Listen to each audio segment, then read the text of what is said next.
안녕하세요. 오늘도 사연 살롱을 찾아주셔서 감사합니다. 저는 얼마 전 사연 채널을 알게 돼서 매일 위로를 받고 있어요. 사연이 제 이야기 같을 때도 있어서 들으며 화도 냈다가 울었다가 하곤 있답니다. 제가 첫 결혼을 실패한 아픔이 있거든요. 세월이 이만큼 지나왔어도 생각해보면 아플 때가 있답니다. 저는 대학을 졸업하고 평범한 회사를 다녔어요. 저희 집은 제법 규모가 있는 식당을 하고 있었죠. 그저 늘 평화롭기만 할 줄 알았던 저희 집에 불행이 닥친 건 아빠가 교통사고를 당하신 후였어요. 횡단보도를 초록불에 건너시는데 전속력으로 오던 차가 멈추지를 못했다더군요. 운전자는 저희에게 잘못했다며 수없이 사과를 하였고 수술비와 치료비도 주었어요. 양심이 없는 사람은 아닌 게 불행 중 다행이었죠. 하지만 아빠는 그 일로 하반신에 마비가 와서 휠체어 신세를 져야만 했어요. 그 바람에 엄마까지 정신적으로 무너지시면서 한동안 알아 누우셨고요. 식당에는 매니저가 있기는 했지만 아빠와 엄마가 없이 계속 둘 수는 없었어요. 여동생은 그때 학교를 다니며 공부를 하느라 정신이 없었기 때문에 제가 식당에 나가기로 했어요. 늘 엄마와 아빠가 번갈아 가면서 앉아있던 카운터에 앉아있으려니 첫날에는 자꾸만 눈물이 나오려고 해서 얼마나 힘들었는지 몰라요. 그때마다 저는 다시 온 가족이 건강하게 웃을 날만을 꿈꾸며 손님들에게 미소를 지었고 전보다 더 친절하고 좋은 식당을 만들려고 노력했죠. 저희 식당의 메뉴와 레시피는 전부 부모님이 젊었을 때부터 열심히 연구하며 만들었던 거라서 그 배합은 주방장도 모르고 있었어요. 저는 밤이면 집에서 엄마가 직접 만드신 요리 공책을 보며 메인 메뉴인 국하고 탕부터 열심히 만들었어요. 또 하루에 반찬 한 가지씩 마스터했고요. 처음에야 실패도 몇 번이나 했고 어딘지 미묘하게 맛이 달랐지만 포기하지 않고 계속 만들고 또 만들었더니 부모님이 만든 것과 똑같이 되더라고요. 그렇게 해서 저는 양념과 반찬들이 똑 떨어지기 전에 다시 양념 배합을 만들어서 주방에 가져갈 수 있었어요. 지은이 대단하다. 이걸 레시피 보고 한다고 아무나 할 수 있는 거 아닌데 이렇게 똑같이 맛을 내다니. 너도 부모님 닮아서 재능이 있나 봐. 엄마 낳으셔도 식당 일 계속 해봐. 뭘요? 저야 엄마가 하라는 것대로 해서 그렇죠. 식당 일은 생각보다 재미있긴 해요. 엄마 일어나시면 상의해 볼게요. 라며 저는 주방장 아줌마의 이야기를 새겨들었어요. 엄마는 요양을 위해 지방에 있는 이모 댁에 내려가 있었어요. 사실 부모님은 저나 동생이 번듯한 회사를 다니는 걸 바라셨어요. 그래서 저희 교육에도 엄청 신경을 쓰셨죠. 자영업이라는 게 얼마나 힘든 건지 해보지 않으면 모를 거야. 너희만큼은 우리보다 좀 더 편하게 살았으면 좋겠다. 회사도 힘든 점들이 당연히 있겠지. 남하고 부대끼는 건 다 힘들어. 그래도 조금이라도 더 쉬운 길을 가는 게 좋지 않겠니? 라며 엄마는 저희가 학교 다닐 때 입버릇처럼 말씀하셨어요. 그랬던 엄마가 다시 집에 와서 식당을 보시더니 그날 밤 저를 부르시더라고요. 식당에 나하고 아빠가 있을 때보다 더 활기 있고 손님도 많더라. 주방장 임씨도 지은이니가 아주 잘하고 있다고 칭찬이 자자하더라고. 매니저도 너 있으면 내가 안 나와도 된다고 그러네. 너도 알다시피 엄마 아빠는 니들 조금이라도 덜 고생하면서 살게 해주고 싶었어. 그런데 다들 너한테 재능이 있다고 하고 엄마도 이제는 전처럼 매일 식당에 나가기는 힘들 것 같아. 지은이 니가 식당을 제대로 맡아서 해볼래? 물론 엄마도 할 수 있는 건 할 거야.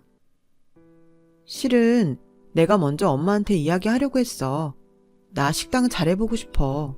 시작은 엄마 아빠가 아파서 한 거지만 하면 할수록 재미있고 적성에 맞는 것 같아. 그래, 자기한테 잘 맞는 거 하고 사는 게 제일 행복한 거지. 더 잘하려고 할 것도 없고 지금만큼만 하면 돼. 그렇게 저는 본격적으로 식당을 맡아서 하게 됐어요. 아직 병원에 있던 아빠도 이야기를 들으시고는 잘 됐다며 지치지 않게 컨디션 조절 잘하라고 격려해 주셨고요. 저는 식당을 좀 더 잘되게 하려고 정말 열심히 일했어요. 정신없이 일만 했다는 표현이 딱 맞을 만큼 식당 생각만 하고 살았어요. 다행히 식당은 점점 더 잘 됐고 저희는 옆에 작은 가게를 인수해서 별관을 만들어 확장했어요. 손님들 줄이 점점 길어져서 기다리는 시간을 줄이기 위해서였어요. 제가 어엿한 젊은 식당 사장으로 완전히 자리를 잡고 나니 어느덧 6년이라는 시간이 흘렀더라고요. 제 나이도 30을 넘어갔어요. 부모님은 제가 29이 될 때부터 얼른 결혼을 하라며 하루 걸러 하루 선자리를 마련하고 난리였어요. 하지만 저는 나이가 됐다고 구색을 맞춰서 결혼하는 건 마음에 들지 않았어요.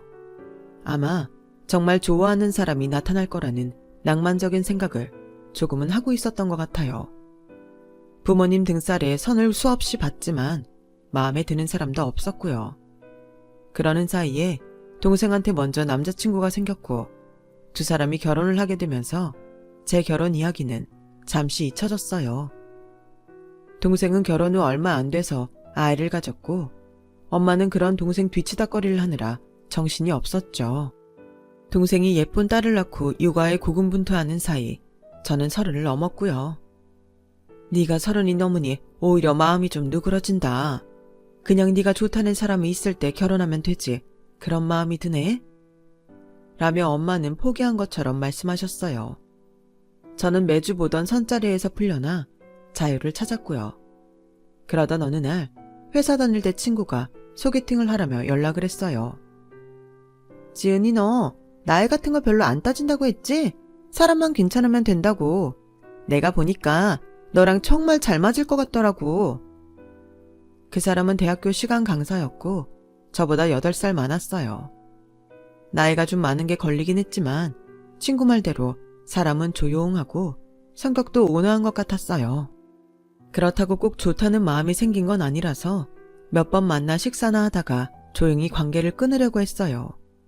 하지만 남자는 계속 저에게 연락을 해왔어요. 제가 시간이 없다고 하면 식당까지 찾아오기도 했고요. 소심해 보이던 사람이 끈질기게 저를 만나려고 하는 걸 보니 제 마음이 열리더라고요. 내가 지금은 시간 강사지만 곧 정식으로 모교에서 일하게 될 거야. 그러니까 나 믿고 결혼해줘. 나는 너보다 더 좋은 여자 못 만날 것 같아. 내가 직업 때문에 상훈 씨 피했던 거 아니에요. 그때는 확신이 별로 없어서 그랬던 거죠. 지금이야 상훈 씨 만나온 시간도 있고 저도 결혼해도 나쁘지 않을 것 같아요. 진짜지? 나 지금 꿈꾸는 거 아니지? 분명히 말했다. 나랑 결혼한다고. 나중에 딴 말할 게 없기다. 딴말 안 해요. 꿈도 아니고요. 저는 정말 한 번도 생각해보지 않은 교직에 있는 사람과 결혼을 약속했어요. 집에서도 다들 좋아했고 동생도 제 결혼 소식을 반겼어요. 언니 결혼 안 했는데 내가 먼저 해서 마음 안 좋았는데 이제는 2다리 쭉 뻗고 자겠다. 정말 축하해. 네가 언제 잠을 못 잤다고 그래. 농담이고 고마워. 결혼해서 잘 살게. 저희는 서로 집을 찾아가서 인사를 드렸고 상견례도 무사히 마치고 결혼 준비를 계속 이어갔어요. 남자 어머니는 중학교 교사였고 아버지도 초등학교 교감으로 있다가 얼마 전에 돌아가셨다고 하더라고요. 시어머니는 자기 집안이 교육자 집안이라는 걸 엄청 강조했어요. 굉장히 자부심을 갖고 있더라고요. 웬만하면 저희도 같은 교육자 며느리 맡고 싶었지만 상훈이 짝은 따로 있었다 생각하며 받아들이고 있어요. 앞으로는 저희 집안 체면까지 생각하셔서 모든 행동거지를 조심해 주셨으면 합니다. 걱정하시는 마음은 잘 알겠습니다. 저희도 그렇게 경우 없게 아이들 키우지 않았고 남들한테 패기치지 않으려고 노력했습니다. 신경 쓰실 일은 없을 거예요. 시어머니와 엄마가 한복 맞추는 데에서 하는 대화를 듣고 마음이 불편하기는 했지만 처음이니 서로 맞추자는 의미겠지 했어요. 시간이 또 흘러 저와 남편은 결혼을 했고 시댁과 얼마 멀지 않은 곳에 신혼살림을 차렸어요. 집을 구할 때 식당과의 거리를 최우선으로 했는데 시어머니가 1년만이라도 자기네랑 좀 가까운 데 있자고 하시더라고요. 그래도 우리 집 식구로 들어오는 건데 젊은이들은 구식이라고 하겠지만 우리 나이 먹은 사람들은 그게 아니거든. 자꾸 봐야 더 친해지고 정도 드는 거잖아. 니네 식당 거리만 생각하지 말고 상훈이 학교도 생각하고. 엄마, 나는 아직 학교 여러 군데 나가니까 지은이 식당 먼저 생각하는 게 나아. 너도 곧 니네 모교로 들어갈 건데 뭐 내 말대로 해라. 그래서 결국에는 시댁하고 식당하고 적당한 거리가 있는 곳에 집을 구하게 됐죠. 하지만 시어머니가 가까운 데에 집을 얻으라고 한 데는 다른 뜻이 있었어요. 결혼 전에는 남편이 한 번도 내색한 적이 없어서 까맣게 모르고 있던 일이었어요. 바로 제사가 어마어마하게 많다는 거였어요. 남편은 그야말로 종갓집 종손이었고 한 달에 한 번은 제사가 있더라고요. 어떤 달에는 3번이나 있었어요. 당신은 이런 얘기를 안 해주면 어떡해. 어머니가 아예 제사만 쫙 표시해서 제사 달력이라고 주시는데 내가 얼마나 당황했는지 알아? 얘기하고 싶었는데 이렇게 펄쩍 뛸 게 눈에 훤히 보여서 입이 안 떨어졌어. 미안해. 놀라게 할 생각은 아니었는데 그러면 나랑 결혼 안 한다고 할까봐 그랬지. 알고 보니 이 사람이 그 나이 되도록 결혼을 못했던 게 단순히 인연을 못 만났거나 직업이 불안정해서가 아니었더라고요. 이 집이 제사 드리는 횟수를 알고는 다들 친해지기 전에 아예 칼같이 정리를 했던 거였어요. 저는 너무 기가 막혀서 남편을 소개해준 친구한테 전화를 했죠. 진짜야? 난 그런 거 꿈에도 몰랐어. 난 그냥 영어회화 모임에서 몇 달 동안 본 거였고 사람이 조용하고 인상도 괜찮아서 너랑 잘 맞겠다고 생각했던 거지. 어떡하냐? 제사 달력까지 준 거면 시어머니가 너보고 제사할 때마다 오라는 거지? 야, 난 진짜 정말 몰랐는데 그 얘기 들으니까 너무 미안해진다. 몰랐다는데 내가 뭘 어쩌겠니? 됐어. 나도 이런 걸로 그동안 좋아했던 사람 싫다고 하는 것도 웃기고. 알았어. 하며 전화를 끊었지만 정말 독박 쓴 기분은 떨칠 수가 없었어요. 시어머니는 바로 그 달에 있는 제삿날 전부터 저한테 전화를 수차례나 하셨어요. 식당을 그만큼이나 운영하면 음식 같은 건 쉽게 할 수 있지? 그 많은 걸 다 만드는데 제사 음식은 껌 아니니? 어머니, 음식에 쉽게 하고 말고는 없는 것 같아요. 근데 제가 음식을 다 만드는 게 아니에요. 전 양념하고 첫 시제품 외에는 만들지 않아요. 저도 음식 그렇게 빨리 하지도 못하고요. 그래도 우리 같은 사람보다야 훨씬 네가 낫지.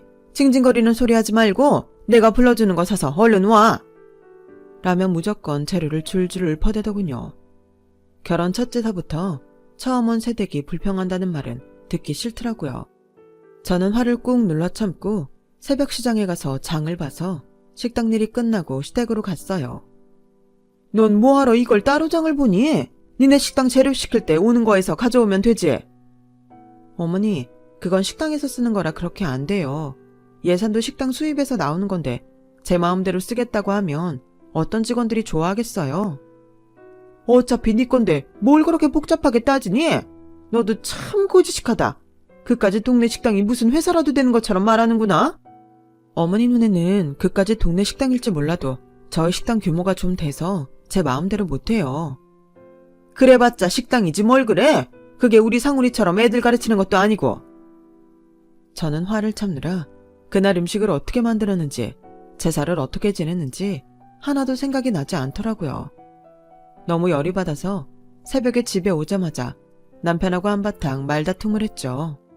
당신 집안이 교육자들 많아서 그러는 건 알겠지만 어머니 너무 대놓고 내 직업을 우습게 보시는 것 같아. 제사 음식하라고 불러놓고 왜 내 직업을 자꾸 폄하해? 그게 진정한 교육자의 태도야?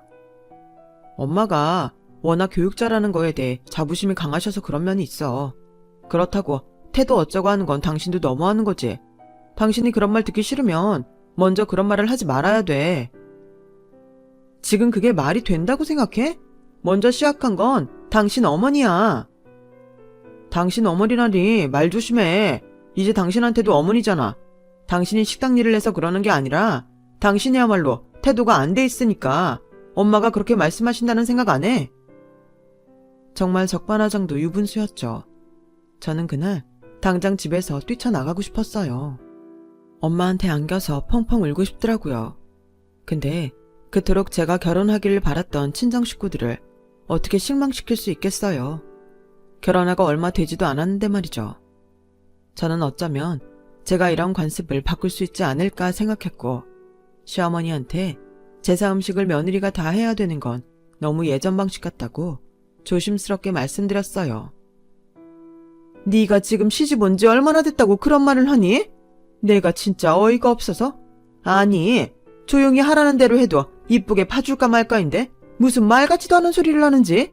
야, 니까짓게 지금 우리 집안을 뭘로 보는 건데? 이게 아주 상훈이 때문에 받아줬더니 머리 꼭대기까지 기어오르려고 드네?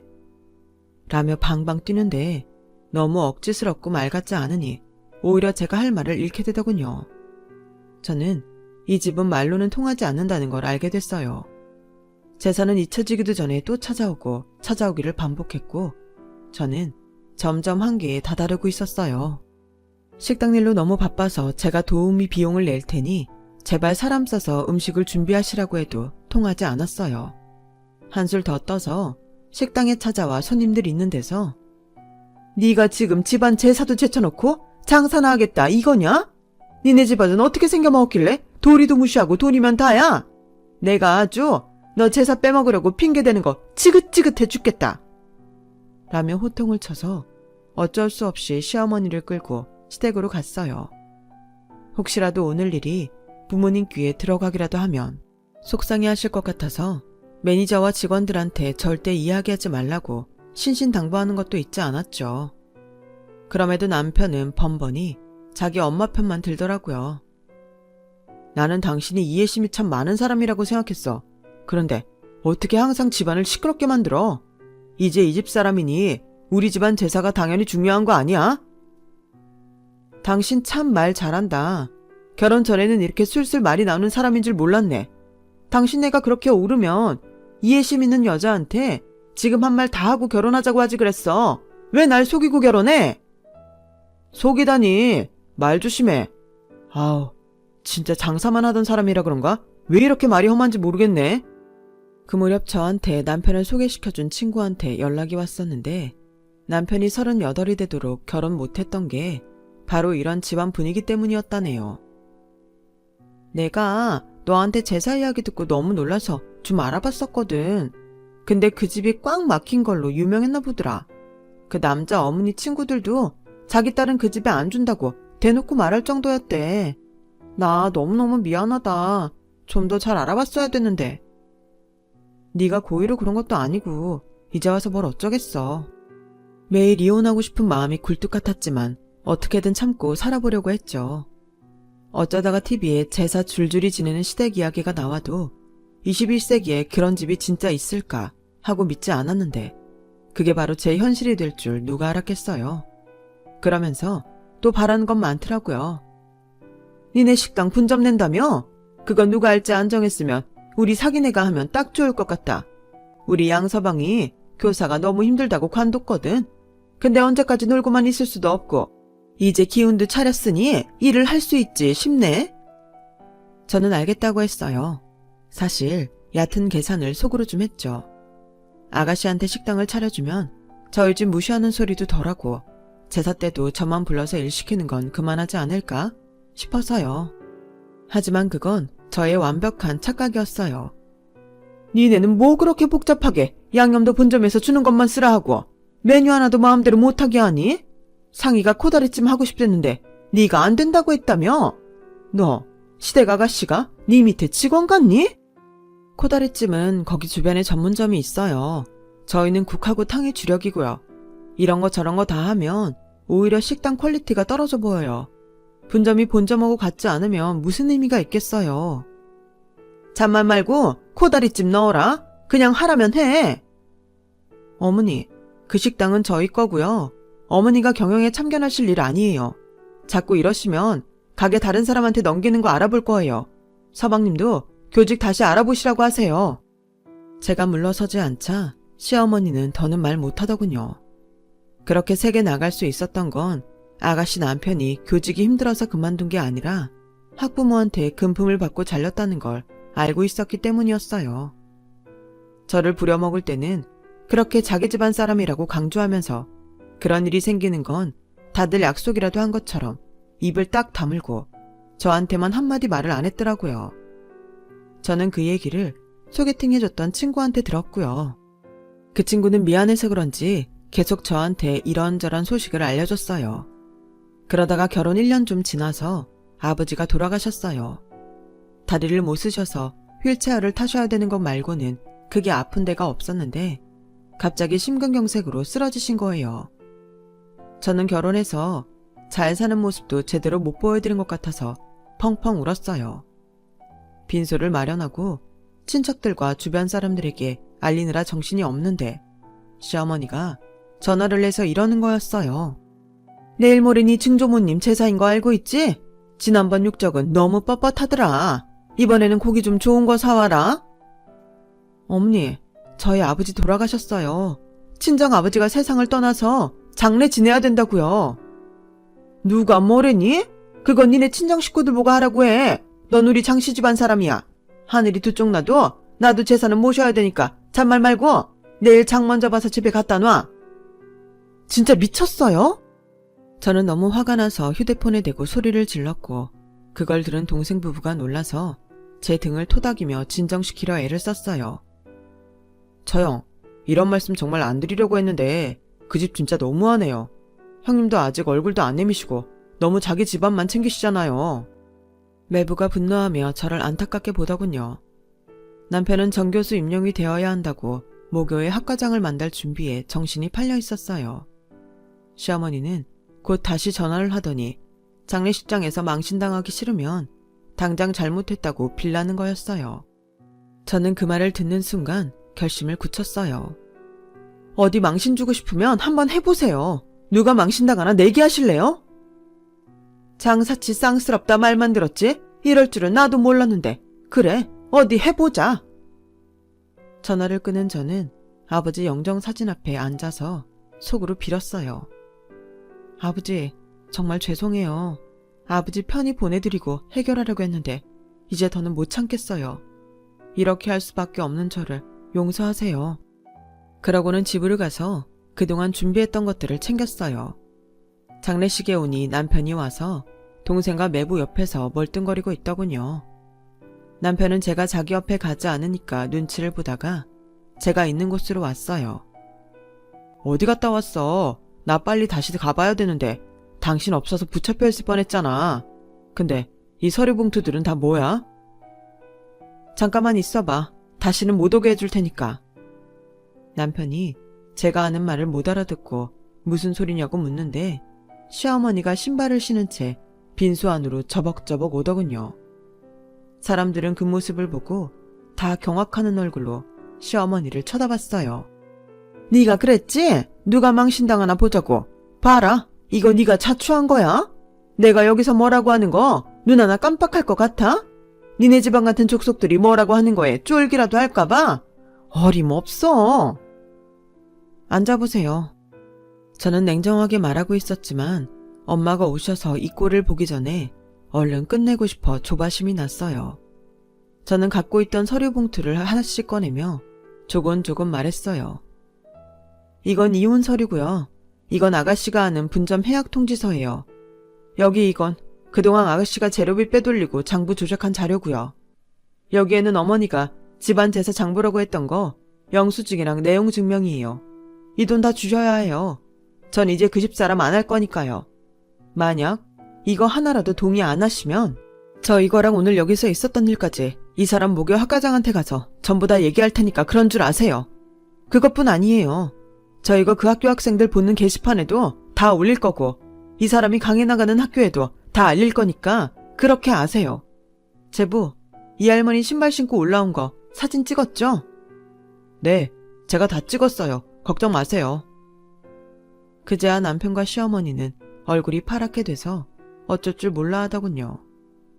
남편은 서류 봉투들을 들고 덜덜 떨기만 했죠. 너 지금 이게 무슨 짓이니? 결혼해서 시댁에서 일 좀 했다고 이래도 되는 거야? 그렇게 베어먹지 못한 티를? 왜 베어먹지 못한 집에 하는 식당에서 돈을 해먹었어요? 어떻게 배우면 그래요? 저의 차가운 목소리에 시어머니는 말을 잇지 못했어요.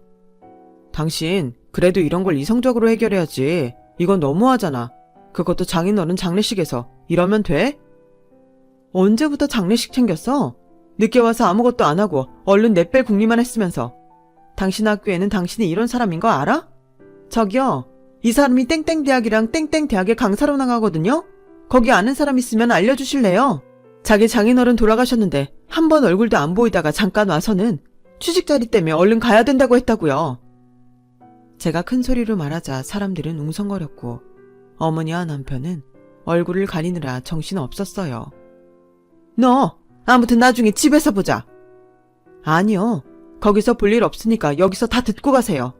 자꾸 일을 질질 끌면 아가씨가 가입한 맘카페여도 아가씨 어떤 사람인지 다 까발릴 거예요.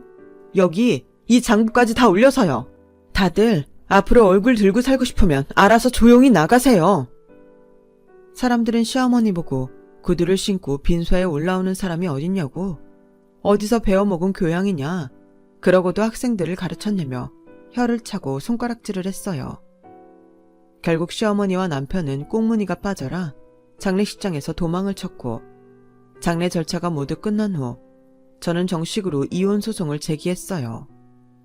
뒤늦게야 시어머니는 몇 번이고 저한테 전화하고 자기 생각이 짧았다고 했지만 질릴 대로 질린 저에게는 통하지 않았어요. 남편도 식당에 와서 다시 한번 잘 생각해보자며 자꾸 착한 척을 하길래 사람들 보는 앞에서 다리를 있는 힘껏 걷어차버렸어요. 나한테 더는 그런 수작 안 통하니까 딴 데 가서 해. 저는 8개월 후 제가 원하는 만큼 위자료를 받고 이혼을 했고 남편 집과는 아예 연락을 끊어버렸어요. 시댁의 시자만 들어도 완전 질려버려서 결혼은 다시 안 한다며 그렇게 5년의 세월을 보냈는데 2년이 되려니 지금의 남편과 만나게 됐지 뭐예요. 남편은 저희 식당이 있는 건물 주인이었는데 제가 일을 똑 부러지게 하는 게 마음에 들어서 계속 지켜봤다고 하네요. 지금은 친정 식구들 그 누구도 걱정 안 할 만큼 즐겁고 행복하게 살고 있답니다. 그럼에도 그때 일을 생각하면 상처에 더 신한 것처럼 아플 때가 있어요. 이제는 다 지난 일이니 그런 것도 없어졌으면 좋겠네요. 제 얘기는 여기까지예요. 사연을 들어주신 분들 모두 건강하시고요. 매일 행복한 일들 가득하길 바랄게요. 감사합니다. 여러분, 사연 댓글에 응원과 현명한 조언 부탁드려요. 좋아요와 구독은 저에게 큰 힘이 됩니다. 오늘도 좋은 일 가득하세요.